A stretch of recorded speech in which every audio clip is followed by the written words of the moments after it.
चलिए तो स्टार्ट करते हैं एक्सरसाइज 8.1। 8.1 का जो क्वेश्चन नंबर 1 है वो कह रहा है कि in triangle A B C right angle at B. हमारे पास एक ट्रायंगल है ए बी सी, तो उसका एक डायग्राम हम बनाते हैं। कुछ इस तरीके से एक राइट एंगल ट्रायंगल मुझे दिया हुआ है, A B C right angle at B. अब इसमें कुछ कुछ चीज़ें गिवन है कि ए बी जो है वो 24 सेंटीमीटर है, बी सी जो है वो 7 सेंटीमीटर है, और हमें कुछ चीज़ें फाइंड आउट करनी है। जैसे फर्स्ट पार्ट में हमें साइन ए और कॉस ए फाइंड करना है। तो देखिए, इससे पहले कि हम साइन ए या कॉस ए या साइन सी या कॉस सी कुछ भी निकालें, उसके पहले हमें ट्रायंगल की तीसरी साइड फाइंड करनी होगी। तो हम लोगों ने लगाई पाइथागोरस थ्योरम। ठीक है, तो पाइथागोरस थ्योरम कहती है कि हाइपोटेनस का स्क्वायर इक्वल्स टू परपेंडिकुलर का स्क्वायर प्लस बेस का स्क्वायर।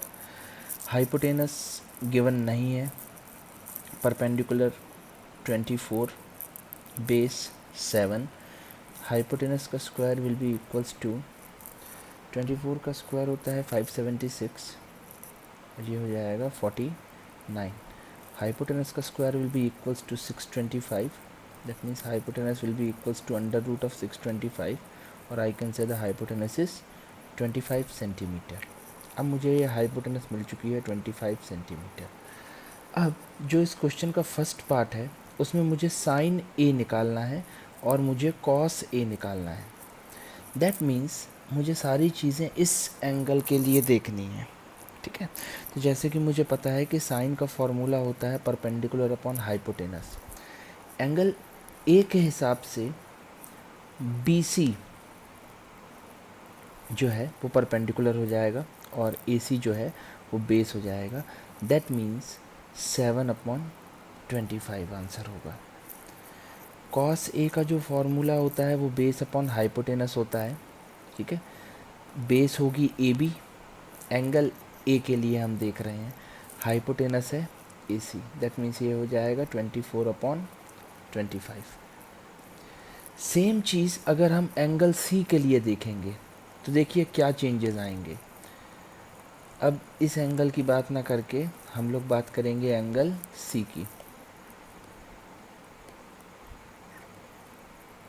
इस एंगल की जब मैं इस एंगल के लिए बात करूँगा तो ये वाली साइड, जो भी एंगल के लिए हम बात करते हैं उसके सामने वाली साइड परपेंडिकुलर हो जाती है, साथ वाली साइड बेस, और ये 90 के सामने वाली hypotenuse.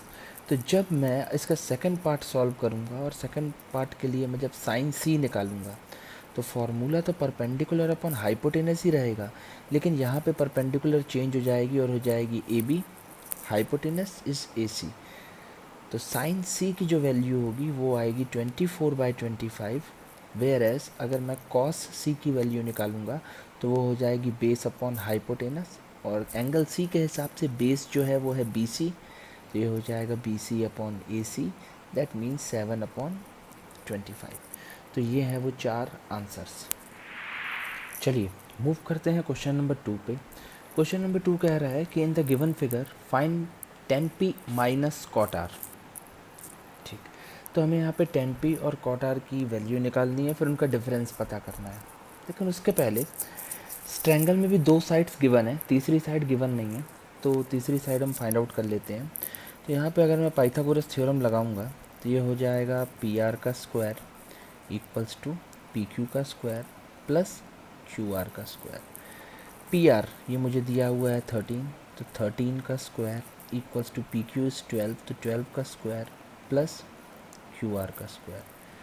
169 equals to 144 plus Q R का square. That means Q R का square will be equals to 169 minus 144। Q R square will be equals to 25, Q R will be under root 25, Q R will be 5 centimetre. That means ये वाली side जो होगी ये 5 centimetre होगी। Okay, अब मैं 10p और कॉट आर की वैल्यू पहले अलग अलग निकाल लेता हूँ, देन उसे सब्ट्रैक्ट कर दूंगा। तो देखिए पहले मुझे p वाले एंगल के लिए देखना है। अगर p वाले एंगल के लिए देखूंगा तो जिस एंगल के लिए देखते हैं उसके सामने वाली साइड परपेंडिकुलर होती है, साथ वाली बेस, और 90 के अपोजिट वाली हमेशा हाइपोटेनस। तो अगर मैं यहाँ पे 10p निकालता हूँ तो 10p होगा परपेंडिकुलर अपॉन बेस। p के हिसाब से परपेंडिकुलर है QR और बेस है PQ। तो 10p की जो वैल्यू होगी ये आ जाएगी 5/12। ये था एंगल p के हिसाब से। लेकिन जब मुझे एंगल r के हिसाब से चीज़ें देखनी होंगी तो देखिए क्या चेंजेस आएंगे। r के सामने वाली साइड परपेंडिकुलर हो जाएगी और साथ वाली बेस, हाइपोटेनस कभी चेंज नहीं होती। तो यहाँ से अगर मैं कॉट r की वैल्यू निकालूंगा तो कॉट r का फॉर्मूला होता है बेस अपॉन परपेंडिकुलर। ठीक है, अब अगर यहाँ देखें हम लोग तो base is QR, perpendicular is PQ। तो इसकी वैल्यू भी आएगी 5/12। क्वेश्चन में मुझे निकालना था 10p माइनस कॉट r। ठीक है, तो अगर 10p माइनस कॉट r हम लोग फाइंड आउट करेंगे तो ये हो जाएगा 5/12 माइनस 5/12, दैट मीन्स कितना, 0। तो the answer for the second question is 0। Question number 3 जो है वो कह रहा है कि if sine a equals to 3/4 calculate cos a and tan a। इस टाइप के क्वेश्चन हमने RD शर्मा में किए थे लास्ट क्लास में। ठीक है, तो देखिए ये कैसे सॉल्व होगा। हमें दिया हुआ है साइन a की वैल्यू है 3/4। इस क्वेश्चन को मैं बिना डायग्राम के भी सॉल्व कर सकते हैं हम लोग, इसमें कोई इशू नहीं है। साइन का मतलब होता है परपेंडिकुलर अपॉन हाइपोटेनस, तो ये हो जाएगा 3/4।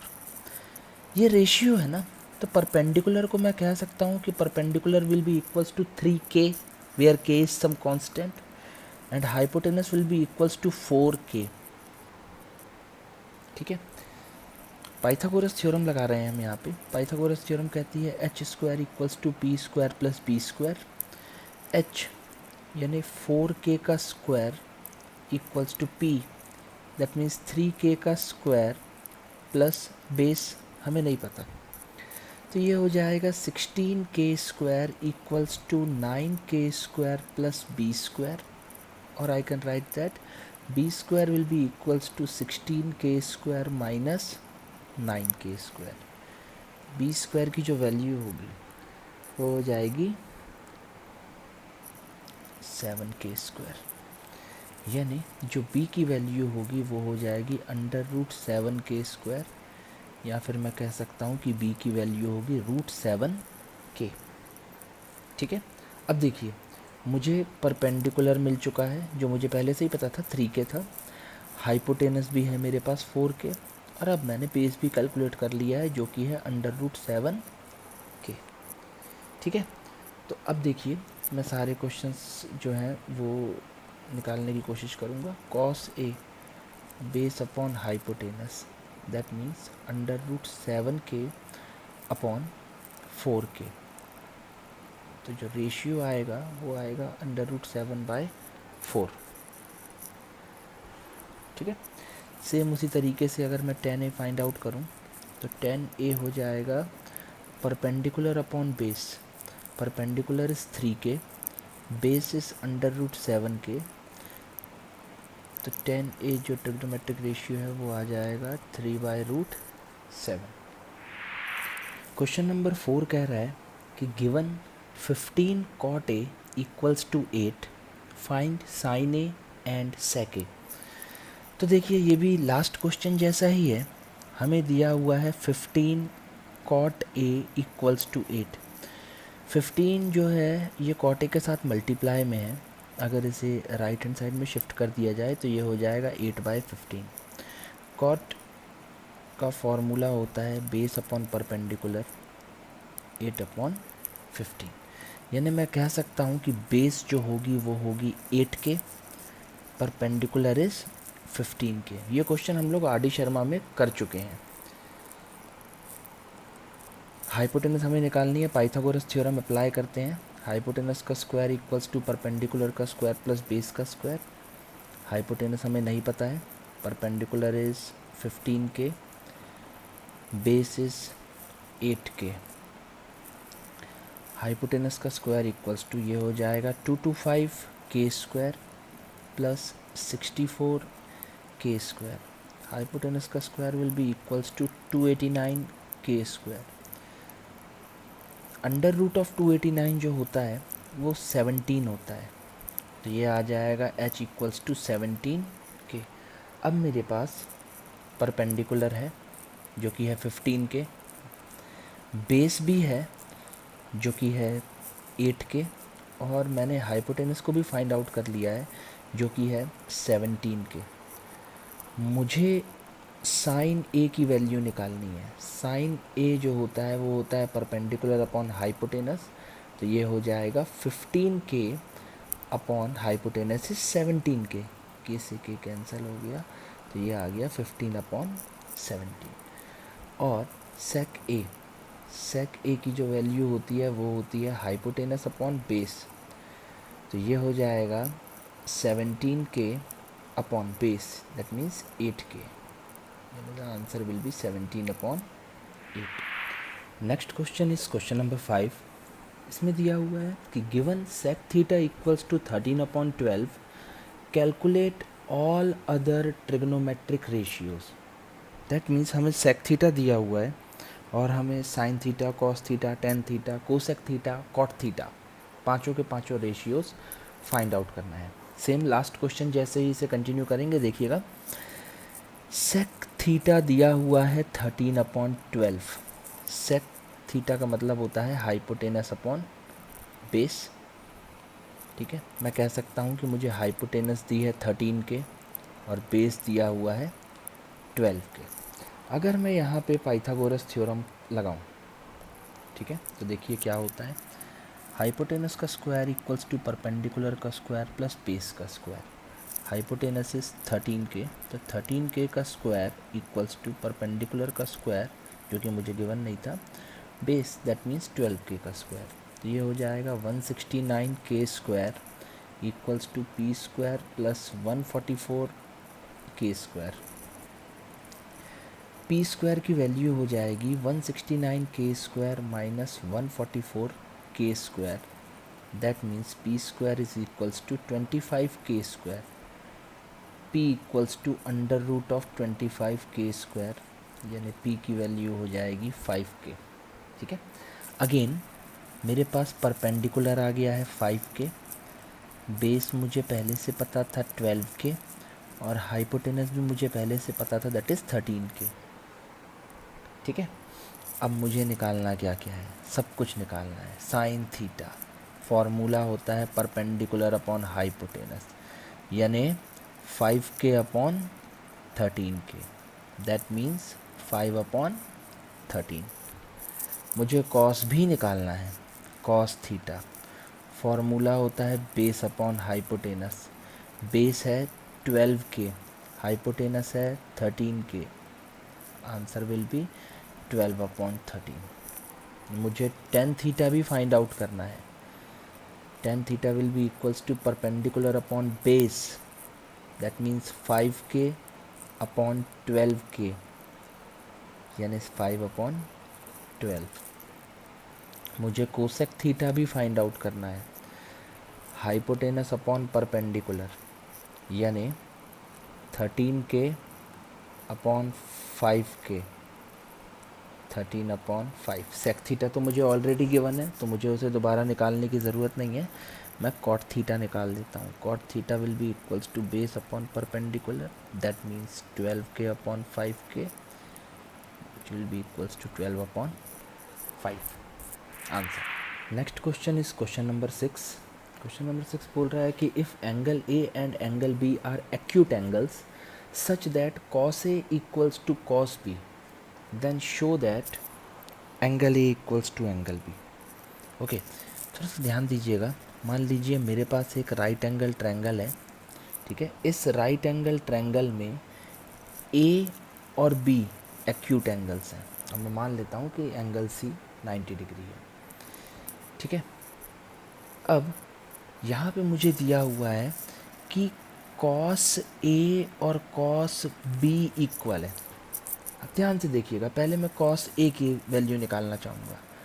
ए मतलब ये वाला एंगल है ना, तो इसके सामने वाली साइड परपेंडिकुलर, साथ वाली बेस और 90 के सामने वाली हाइपोटेनस। अगर मुझे कॉस ए की वैल्यू निकालनी है तो वो होगा base upon hypotenuse, that means A C upon A B. ठीक है, ये हो गई कॉस ए की वैल्यू। अब कॉस बी की वैल्यू निकालते हैं। तो कॉस बी की वैल्यू निकालने के लिए मुझे एंगल बी लिया मैंने, हाइपोटेनस तो चेंज नहीं होती, लेकिन जब मैं एंगल चेंज कर देता हूँ तो जिस एंगल की हम बात करते हैं उसके सामने वाली साइड परपेंडिकुलर हो जाती है और साथ वाली बेस। तो यहाँ पे अगर मैं कॉस बी निकालूँ तो बेस अपॉन हाइपोटेनस के हिसाब से ये हो जाएगा B C upon A B. ठीक है, जब मैंने ए के हिसाब से निकाला था, कॉस ए की वैल्यू निकाली थी, तो वो आई थी A C upon A B. Cos B की वैल्यू आ गई B C upon A B. देखिएगा ए बी और ए बी कैंसल आउट हो जाएगा तो मेरे पास आ जाएगा ए सी इक्वल्स टू बी सी। अब सुनिए, ए सी और बी सी इक्वल है, आइसोसेलेस ट्रायंगल हो गया है ना। तो क्या मैं ऐसा लिख सकता हूँ कि angles opposite to equal sides are equal. मतलब अगर किसी ट्रायंगल में दो साइड इक्वल हैं तो उनके सामने वाले एंगल्स भी इक्वल होते हैं। ए सी के सामने वाला एंगल यानी एंगल बी और बी सी के सामने वाला एंगल यानी एंगल ए, ये आपस में कैसे होंगे, इक्वल होंगे। यही मुझे शो करना था, हेंस शोड। क्वेश्चन नंबर 7 कह रहा है if cot theta equals to 7/8 evaluate number 1 plus sine theta 1 minus sine theta upon 1 plus cos theta 1 minus cos theta. और नंबर 2 मुझे कैलकुलेट करना है कॉट स्क्वायर थीटा की वैल्यू। तो देखिए इसमें से एक चीज़ तो सॉल्व हो गई, कॉट स्क्वायर थीटा की जो वैल्यू है वो तो हम लोग डायरेक्टली लिख सकते हैं। कैसे लिख सकते हैं, देखिएगा कॉट थीटा का स्क्वायर है, ठीक है, कॉट थीटा की वैल्यू है 7/8, इसका स्क्वायर कितना आ जाएगा 49/64। ईजी था। सेकंड पार्ट, ठीक है, what about the first part. First part solve करना पड़ेगा। अब देखिए उसके लिए क्या करेंगे हम लोग, चेक करते हैं। मुझे कॉट थीटा दिया है 7/8, ठीक है, कॉट का मतलब होता है बेस अपॉन परपेंडिकुलर, मुझे दिया है 7/8। यानी मैं कह सकता हूँ कि मुझे बेस दिया है 7 के और परपेंडिकुलर दिया है 8 के। ठीक है, अगर पाइथागोरस थ्योरम लगाएं तो ये हो जाएगा हाइपोटेनस का स्क्वायर इक्वल्स टू परपेंडिकुलर का स्क्वायर प्लस बेस का स्क्वायर। सॉल्व कर रहा हूँ, हाइपोटेनस गिवन नहीं है, परपेंडिकुलर इज़ 8k तो 8k का स्क्वायर, बेस 7k तो 7k का स्क्वायर। द हाइपोटेनस का square will be equals to 64k square plus 49k square. Hypotenuse का स्क्वायर हो जाएगा 113k स्क्वायर, यानी हाइपोटेनस जो आएगी हमारे पास वो आएगी √113k स्क्वायर। के रूट से बाहर आ जाएगा क्योंकि 113 तो किसी का स्क्वायर नहीं होता, तो हमारे पास आ जाएगा √113k। अब मेरे पास हाइपोटेनस भी है, परपेंडिकुलर भी है, बेस भी है। अब मैं क्वेश्चन पे ध्यान देता हूँ कि मुझे क्वेश्चन में एक्चुअल में वैल्यू निकालनी किस चीज़ की थी। ठीक है, तो देखिए मुझे वैल्यू निकालनी है 1 plus sine theta 1 minus sine theta upon 1 plus cos theta 1 minus cos theta. तो चलिए मैं लिख लेता हूँ यहाँ पे कि मुझे वैल्यू फाइंड करनी है 1 plus sine theta 1 minus sine theta upon 1 plus cos theta 1 minus cos theta. अच्छा ज़रा ध्यान दीजिए, आपको ऐसा नहीं लगता कि ऊपर और नीचे a plus B a minus B दोनों जगह फार्मूला बन रहा है, न्यूमरेटर में भी और डिनोमिनेटर में भी। अगर मैं डायरेक्टली फार्मूला लगा के इसको क्वेश्चन को ही थोड़ा सा सिंप्लीफाई कर लूँ तो देखिए क्या आपको नहीं लगता ये ऐसा हो जाएगा 1 minus sine square theta upon 1 minus cos square theta. ठीक है, अब देखिएगा साइन थीटा का मतलब होता है परपेंडिकुलर अपॉन हाइपोटेनस, तो यहाँ तो साइन थीटा का स्क्वायर था। कॉस थीटा का मतलब होता है बेस अपॉन हाइपोटेनस का स्क्वायर। ठीक है ना, कॉस स्क्वायर थीटा हो गया हमारे पास। वैल्यूज़ पुट अप करते हैं, 1 माइनस पी यानी परपेंडिकुलर। ठीक है, तो परपेंडिकुलर देखिए, परपेंडिकुलर हमें कितना दिया हुआ है, परपेंडिकुलर है 8, बेस है 7, परपेंडिकुलर है 8 और बेस है 7, कुछ ऐसे ही आएगा। सॉल्व करते हैं तो देखिएगा, ये हो जाएगा 1 minus 64 upon 113 upon 1 minus 49 upon 113। ठीक है, तो देखिए क्या होगा यहाँ पे। अब एलसीएम अगर हम लेते हैं तो ये हो जाएगा 113 माइनस 64, है ना। नीचे वाले के लिए अगर एलसीएम लेंगे तो ये हो जाएगा 113, तो यहाँ आ जाएगा 113 माइनस 49। सॉल्व करेंगे, 113 में से 64 गया तो बचेगा 49 अपॉन 113, और ये बचेगा 64 अपॉन 113। इसे सॉल्व करने का एक ही तरीका है, 49 अपॉन 113 इंटू 113 अपॉन 64। 113 से 113 कैंसिल, मेरे पास आ जाएगा 49 अपॉन 64। ठीक है, एक चीज़ देखिएगा, जो हमने फर्स्ट पार्ट किया उसका भी आंसर आया 49/64, और जो हमने सेकंड पार्ट किया था उसका भी आंसर आया था 49/64। दोनों के आंसर सेम है, दैट मीन्स ये वाली चीज़ और ये वाली चीज़ दोनों आपस में इक्वल है। चलिए नेक्स्ट है क्वेश्चन नंबर 8।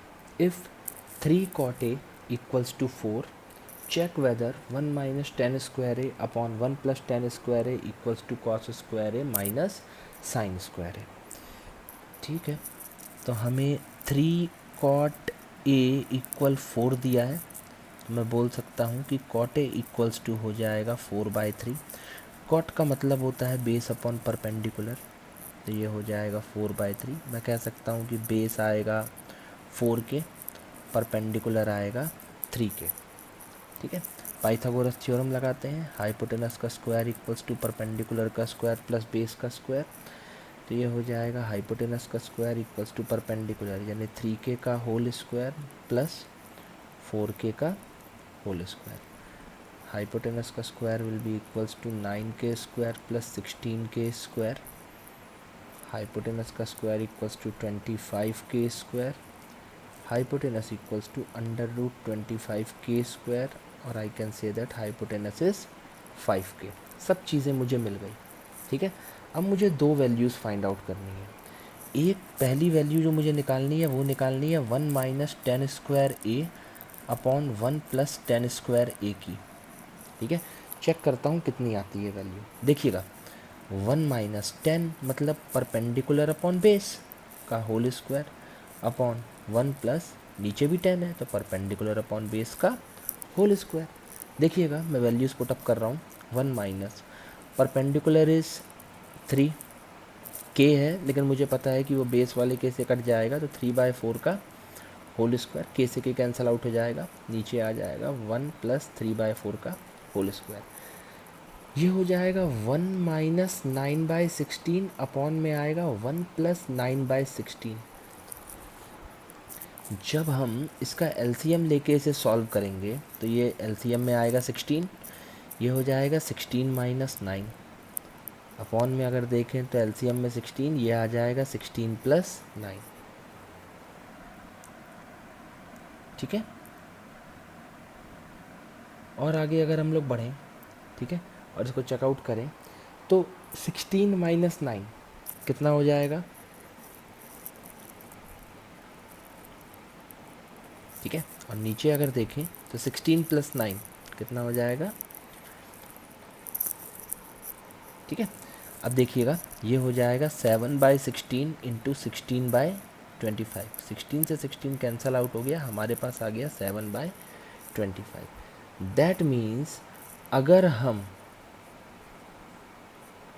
सॉल्व करें 1 minus 10 square A upon 1 plus 10 square ए, इसकी वैल्यू फाइंड आउट करने की कोशिश करें तो वो कितनी आई, 7/25। ठीक है, अब मुझे ये चेक करना है कि क्या ये जो लिखा हुआ है cos square A minus sine square ए, क्या इसकी भी वैल्यू उतनी आती है या नहीं। तो देखिए, कॉस का मतलब होता है बेस अपॉन हाइपोटेनस, तो ये हो जाएगा बेस अपॉन हाइपोटेनस का स्क्वायर, माइनस साइन का मतलब होता है परपेंडिकुलर अपॉन हाइपोटेनस का स्क्वायर।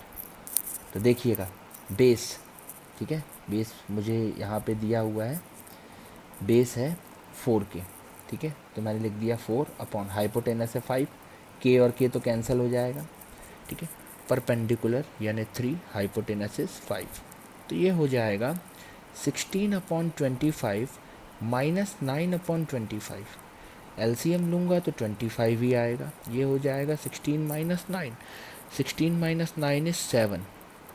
देखिए अगर मैं देखूं तो दोनों की वैल्यू कितनी आई है, 7/25, ठीक है। तो क्वेश्चन ने हमसे पूछा था कि क्या इनकी वैल्यू इक्वल होगी, तो हम लिखेंगे यस, ठीक है। 1 minus ten square A upon 1 plus ten square ए की value cos square A minus sine square ए के इक्वल होगी। क्वेश्चन नंबर 9 कह रहा है कि in triangle A B C right angle at B. तो एक डायग्राम बनाते हैं।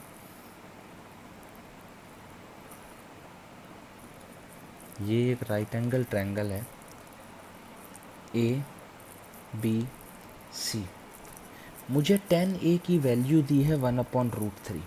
अच्छा देखिए tan a की वैल्यू दी है 1/√3। एंगल a के हिसाब से अगर देखें तो BC परपेंडिकुलर होगा, AB बेस होगा और ये हाइपोटेनस, ठीक है। ध्यान से देखिएगा, tan का मतलब होता है परपेंडिकुलर अपॉन बेस, यानी मैं कह सकता हूँ कि परपेंडिकुलर जो कि BC है, बेस जो कि AB है, इनका रेशियो दिया है इतना। और मैं ये भी कह सकता हूँ कि BC है 1k, AB है √3k। हाइपोटेनस फाइंड आउट कर लेते हैं। तो पाइथागोरस थ्योरम लगाएंगे तो AC का स्क्वायर इक्वल्स टू AB का स्क्वायर प्लस BC का स्क्वायर हो जाएगा। AC मुझे नहीं पता, यही मुझे फाइंड आउट करना है।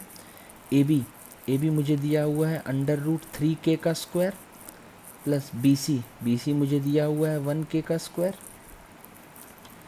AC स्क्वायर इक्वल्स टू हो जाएगा 3k square plus 1k square, यानी AC square equals to 4k square.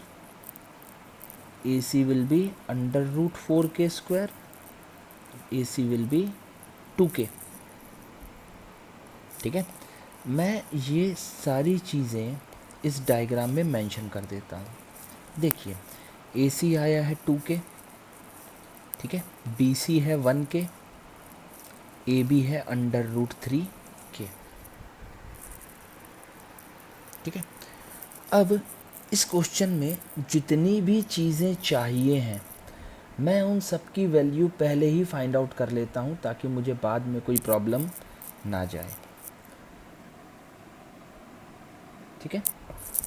तो देखता हूँ कि मुझे किस किस चीज़ की वैल्यू फाइंड आउट करनी है। सबसे पहले मुझे चाहिए है साइन ए, मुझे चाहिए है कॉस ए, मुझे चाहिए है साइन सी और मुझे चाहिए है कॉस सी। ये 4 वैल्यूज़ मुझे चाहिए दोनों क्वेश्चन में, अगर ध्यान से देखें हम तो देखिए पहले ए वाले एंगल के हिसाब से बात कर लेते हैं। साइन ए परपेंडिकुलर अपॉन हाइपोटेनस होता है, ध्यान से देखिए डायग्राम में वैल्यू 1/2 होगी। Cos A base upon hypotenuse होता है, देखिए ध्यान से वैल्यू 3/2 होगी। जब हम सी के हिसाब से देखेंगे, ठीक है, तो sine C perpendicular upon hypotenuse, तो अब ये हो जाएगी √3/2 और कॉस होगा बेस अपॉन हाइपोटेनस, तो ये हो जाएगा 1/2, ठीक है। अब जिस जिस चीज़ की वैल्यू मुझे फाइंड आउट करनी थी वो सारी वैल्यूज़ मैं निकालूंगा। देखिए सबसे पहली वैल्यू जो मुझे फाइंड आउट करनी थी अपने क्वेश्चन में वो था फर्स्ट पार्ट, उसमें मुझे वैल्यू फाइंड आउट करनी थी sign A cos C plus cos A sign सी, ठीक है। देखिए मैं वैल्यूज़ पुट कर रहा हूँ। साइन ए की वैल्यू है 1/2 मल्टीप्लाई बाय कॉस सी की वैल्यू भी है 1/2 प्लस कॉस ए की वैल्यू है √3/2, साइन सी की वैल्यू है √3/2। तो ये हो जाएगा 1/4 प्लस 3/4, यानी 1 प्लस 3/4 यानी 4/4 यानी 1। तो पहला पार्ट तो सॉल्व हो गया। दूसरे पार्ट में मुझे वैल्यू फाइंड करनी थी cos A cos C minus sign A sign सी। ठीक है, तो देखिए वैल्यूज़ ऊपर लिखी हुई हैं। Cos A √3/2, cos C 1/2, sign A 1/2, sign सी √3/2। तो ये हो जाएगा √3/4 माइनस √3/4। दैट मीन्स इसकी वैल्यू आएगी 0। तो ये मैंने दोनों की वैल्यूज़ फाइंड आउट कर ली। Question number 10, in triangle P Q R right angled at Q. एक डायग्राम बनाते हैं। हमारे पास एक राइट एंगल ट्रायंगल दिया हुआ है P Q R, right angled at Q. तो कुछ इस तरीके का ये ट्रायंगल है। इसमें मुझे दिया हुआ है कि P R plus Q are, given दिया हुआ है P R plus Q are 25 है। ठीक है, पी क्यू की लेंथ मुझे दी है कि ये 5 सेंटीमीटर है। मुझे sine P cos P tan P निकालना है। मैं sine P cos P tan P तब निकाल सकता हूँ जब मेरे पास इस ट्रायंगल की सारी साइड्स आ जाएं। ठीक है, अभी फ़िलहाल मेरे पास इस ट्रायंगल की सारी साइड्स अवेलेबल नहीं है। तो देखिए मैं इसमें पाइथागोरस थ्योरम लगाता हूँ। तो पाइथागोरस थ्योरम होगा पी आर का square equals to P Q का स्क्वायर प्लस क्यू आर का स्क्वायर। अब देखिएगा पी आर की वैल्यू मेरे पास नहीं है, पी क्यू की वैल्यू मेरे पास है, तो मैं पुट कर देता हूँ। क्यू आर की वैल्यू भी मेरे पास अवेलेबल नहीं है। ये दोनों अननोन क्वांटिटीज़ को एक तरफ ले आता हूँ तो ये हो जाएगा P R square minus Q R square equals to 5 का square, that means 25। Left hand side में देखिए A square minus B square का फॉर्मूला बन रहा है ना, P R square minus Q R square. इसको मैं लिख सकता हूँ P R plus Q R और P R minus Q R. ऐसा लिखने से मेरा क्या फ़ायदा? तो देखिए आपको गिवन दिया हुआ है कि P R plus Q are की वैल्यू कितनी है 25। तो आप चाहें तो P R plus Q are की जगह कितना लिख सकते हैं 25।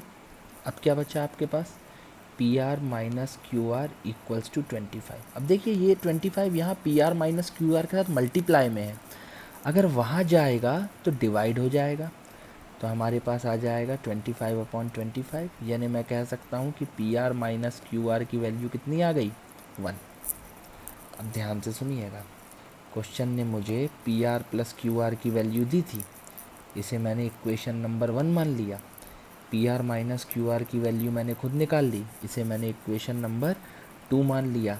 चलिए एलिमिनेशन लगाते हैं लीनियर इक्वेशन इन 2 वेरिएबल का। तो P R plus Q R equals to 25 दिया है, P R minus Q R 1 दिया है। मैं इन दोनों इक्वेशंस को ऐड कर देता हूँ। P R plus P R ये हो जाएगा 2PR, क्यू आर कैंसिल हो जाएगा और 21 + 1 विल बी इक्वल्स टू 26। यानी पी आर की वैल्यू आ जाएगी 26/2, P R will be equals to 13 what centimetre. ठीक है, अब पी आर तो निकल गया, अब क्यू आर भी निकाल लें। देखो पी आर मुझे मिल गया 13, अब क्यू आर भी निकाल लें। तो इक्वेशन 1 या इक्वेशन 2 किसी में भी हम पी आर की वैल्यू पुट कर देते हैं। तो चलिए putting P R equals to 13 centimetre in equation 1। Equation 1 है P R plus Q R equals to 25, P R plus Q R equals to 25। ठीक है, अब देखिए क्या होगा इसमें।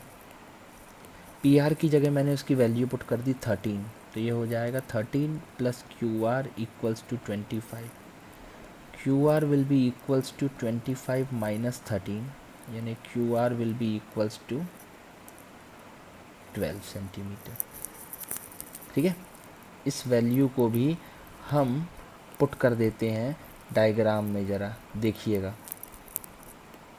इसको हम चेक करके देखते हैं। क्यू आर आ गया है हमारे पास 12 सेंटीमीटर, तो ये मैंने यहाँ लिख दिया 12 आ गया। अब मुझे फाइंड आउट क्या करना था, सबसे पहले मुझे निकालना था साइन पी। तो देखिए पी वाले एंगल को लेना है, तो ये हो गया परपेंडिकुलर, ये हो गया बेस और ये हो गया हाइपोटेनस। तो साइन पी फॉर्मूला होगा परपेंडिकुलर अपॉन बेस, ठीक है। परपेंडिकुलर है हमारे लिए क्यू आर और base sorry perpendicular upon hypotenuse. Sine P का फॉर्मूला होगा perpendicular upon hypotenuse. Perpendicular is Q R, hypotenuse is P R, that means it will be equals to 12/13। अब मुझे कॉस पी निकालना है, तो कॉस पी इक्वल होता है base upon hypotenuse के। Base is P Q, hypotenuse is P are, ठीक है। तो P Q is 5, P R is 13, तो कॉस पी की वैल्यू हो गई 5/13। सेम उसी तरीके से टेन पी अगर हम निकालेंगे तो टेन होता है परपेंडिकुलर अपॉन बेस, ठीक है। Perpendicular is Q are, base is P Q, so the value will be 12/5 answer.